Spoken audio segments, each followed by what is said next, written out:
Léa Salamé partie, France 2 triomphe. Jean-Baptiste Marteau a donc pris le relais de Léa Salamé dès ce lundi 22 décembre 2025 sur l'antenne de France 2. Le Joker a-t-il réussi l'exploit de faire mieux que la titulaire pendant le début de ses fêtes de fin d'année? Ce lundi 22 décembre 2025, France 2 a diffusé, comme chaque soir, juste après les 2 numéros de N'oubliez pas les paroles avec Nagui, le journal de 20h. Au sommaire, côté national, figurait l'explosion d'un site chimique classé Seveso dans le sud de Lyon. Les conséquences de cet incident sont lourdes, plusieurs salariés ont été blessés, dont 2 très gravement. Un important dispositif de sécurité a été déployé, tandis que les autoroutes et les lignes ferroviaires ont été temporairement interrompues. Le journal est ensuite revenu sur les causes de cet accident industriel. Les inondations et Gims à Paris au menu du 20h.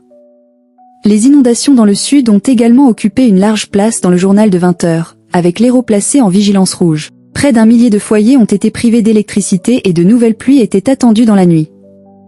À l'international, un général russe a été assassiné à Moscou dans un attentat à la voiture piégée.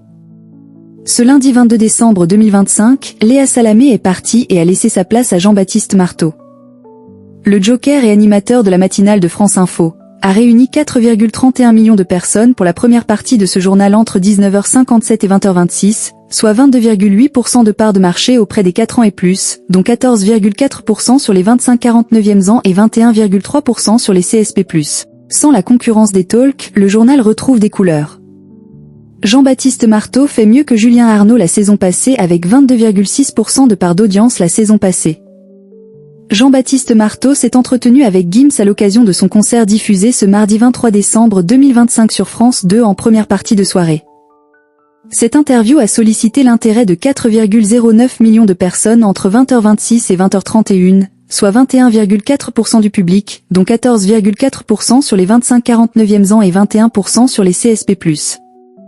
Jean-Baptiste Marteau plus fort que Léa Salamé? Dans la 3e partie de ce journal, envoyé spécial, présent pendant toute la période des fêtes de fin d'année à cet horaire, a abordé le phénomène des homejacking.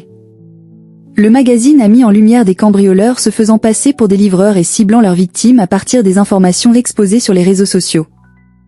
Cette partie magazine a captivé 3,92 millions de personnes ce lundi 22 décembre 2025 entre 20h31 et 20h50, soit 20,4% de part d'audience auprès de l'ensemble du public, dont 14,4% sur les 25-49e ans. Léa Salamé étant absente, Jean-Baptiste Marteau a réussi le pari de repasser au-dessus des 20% de part de marché pour ce premier jour de la semaine.